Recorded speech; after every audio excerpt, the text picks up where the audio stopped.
দলবদ্ধভাবে নারী বা শিশু ধর্ষণ চেষ্টার শাস্তি কী? নারী ও শিশু নির্যাতন দমন আইনের ধারা ৯-এর ৩ উপধারা অনুসারে ওই দলের প্রত্যেক ব্যক্তি মৃত্যুদণ্ডে বা যাবজ্জীবন সশ্রম কারাদণ্ডে দণ্ডনীয় হবেন এবং ইহার অতিরিক্ত ন্যূনতম ১,০০,০০০ টাকা করে অর্থদণ্ডেও দণ্ডনীয় হবেন। ধর্ষণের ফলে নারী বা শিশুর মৃত্যু হলে শাস্তি কী হবে? নারী ও শিশু নির্যাতন দমন আইনের ধারা ৯-এর ২ উপধারা অনুসারে উক্ত ব্যক্তি মৃত্যুদণ্ডে বা যাবজ্জীবন সশ্রম কারাদণ্ডে দণ্ডনীয় হবেন এবং ইহার অতিরিক্ত ন্যূনতম ১,০০,০০০ টাকা করে অর্থদণ্ডেও দণ্ডনীয় হবেন। তারপর নারী ও শিশু নির্যাতন দমন আইন ২০০০-এর ১১ ধারার ক অনুযায়ী বর্ণিত যৌতুকের জন্য নারীর মৃত্যু ঘটানোর সর্বনিম্ন শাস্তি কী? সর্বনিম্ন শাস্তি হবে মৃত্যুদণ্ড। শুধু যৌতুক চাওয়ার অপরাধে শাস্তি হতে পারে কোন আইন অনুসারে? উত্তর হবে যৌতুক নিরোধ আইন ২০১৮ অনুসারে। যৌতুকের টাকা আদায়ের জন্য শারীরিক আঘাত করলে শাস্তি হবে কোন আইন অনুসারে?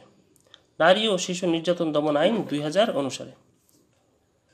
যৌতুকের জন্য মৃত্যু ঘটানোর শাস্তি কী? নারী ও শিশু নির্যাতন দমন আইনের ১১ ধারার ক অনুসারে মৃত্যুদণ্ডে দণ্ডনীয় হবেন এবং অর্থদণ্ডেও দণ্ডনীয় হবেন। যৌতুকের জন্য মারাত্মক জখমের শাস্তি কী? নারী ও শিশু নির্যাতন দমন আইনের ১১ ধারার খ অনুযায়ী যাবজ্জীবন সশ্রম কারাদণ্ডে অথবা অনধিক ১২ বছর কিন্তু ন্যূনতম ৫ বছর সশ্রম কারাদণ্ডে এবং অর্থদণ্ডেও দণ্ডনীয় হবেন। যৌতুকের জন্য সাধারণ জখমের শাস্তি কী? এই আইনের ১১ ধারার গ অনুযায়ী অনধিক ৩ বছর কিন্তু ন্যূনতম ১ বছর সশ্রম কারাদণ্ডে এবং অর্থদণ্ডেও দণ্ডনীয় হবেন। যৌতুকের জন্য মৃত্যু ঘটানোর চেষ্টায় শাস্তি কী? এই আইনের ১১ ধারার ক অনুসারে যাবজ্জীবন কারাদণ্ডে এবং অর্থদণ্ডে দণ্ডনীয় হবেন। সংবাদ মাধ্যমে নির্যাতিত নারী বা শিশুর পরিচয় প্রকাশের বিধি নিষেধ বর্ণিত আছে নারী ও শিশু আইনের কত ধারায়? এই আইনের ১৪ ধারায়। নারী ও শিশু নির্যাতন দমন আইনের ১৭ ধারা অনুসারে মিথ্যা মামলার সর্বোচ্চ শাস্তি কী? সর্বোচ্চ শাস্তি হবে ৭ বছর কারাদণ্ড এবং অর্থদণ্ড। নারী ও শিশু নির্যাতন দমন আইনের বর্ণিত অপরাধের তদন্ত করার জন্য যে আইন অনুসরণ করা হবে এটি হবে নারী ও শিশু নির্যাতন দমন আইন ২০০০। অভিযুক্ত ব্যক্তিকে হাতে নাতে গ্রেফতার করলে তদন্ত সমাপ্ত করতে হয় কতদিনের মধ্যে? তদন্ত সমাপ্ত করতে হবে ১৫ কার্যদিবসের মধ্যে। নারী ও শিশু নির্যাতন দমন আইনের কত ধারাতে তদন্ত শেষ করার তামাদি বর্ণিত আছে? বর্ণিত রয়েছে ১৮ ধারায়। কখন ট্রাইব্যুনাল অভিযুক্ত ব্যক্তিকে জামিনে মুক্তি প্রদান করবেন না? এখানে দুটি ক্ষেত্রে জামিনে মুক্তি প্রদান করবেন না। একটি হচ্ছে অভিযোগকারী পক্ষকে শুনানির সুযোগ না দিয়ে, আরেকটি হচ্ছে অভিযুক্ত ব্যক্তি দোষী সাব্যস্ত হতে পারে সেক্ষেত্রে।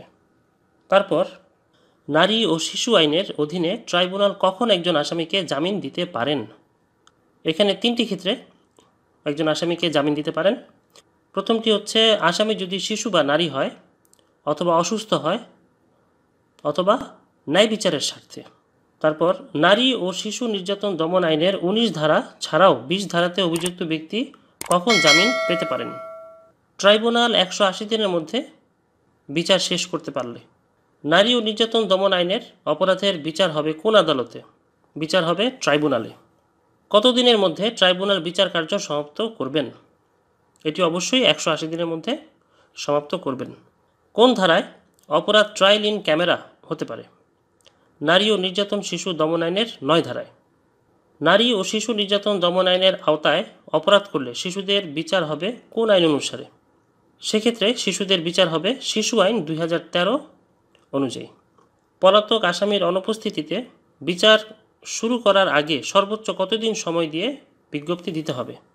বিজ্ঞপ্তি দিতে হবে ৩০ দিন সময় দিয়ে। আসামির অনুপস্থিতিতে বিচার শুরু করবার আগে কয়টি দৈনিক পত্রিকাতে বিজ্ঞপ্তি দিতে হবে? এক্ষেত্রে ২টি দৈনিক পত্রিকাতে বিজ্ঞপ্তি দিতে হবে। নারী ও শিশু নির্যাতন দমন আইনে ম্যাজিস্ট্রেট জবানবন্দি গ্রহণ করেন কত ধারায়? নারী ও শিশু নির্যাতন দমন আইনের ২২ ধারায়। নারী ও শিশু নির্যাতন দমন আইনের কত ধারাতে ট্রাইব্যুনাল গঠনের বিধান বর্ণিত আছে? নারী ও শিশু নির্যাতন দমন আইনের ২৬ ধারায়। নারী ও শিশু নির্যাতন দমন ট্রাইব্যুনাল কে গঠন করে? গঠন করে সরকার। ট্রাইব্যুনালে বিচারক কয়জন থাকবে? বিচারক থাকবে একজন। নারী ও শিশু নির্যাতন দমন ট্রাইব্যুনালের বিচারক কে নিয়োগ দিবেন? বিচারক নিয়োগ দিবেন সরকার। নারী ও শিশু নির্যাতন দমন ট্রাইব্যুনালের বিচারক হবার যোগ্যতা কী? বিচারককে হতে হবে একজন জেলা ও দায়রা জজ। ট্রাইব্যুনাল মামলা আমলে নেবেন কার রিপোর্টের ভিত্তিতে? পুলিশ অফিসার অথবা সরকার কর্তৃক ক্ষমতাপ্রাপ্ত কোনো ব্যক্তির রিপোর্টের ভিত্তিতে।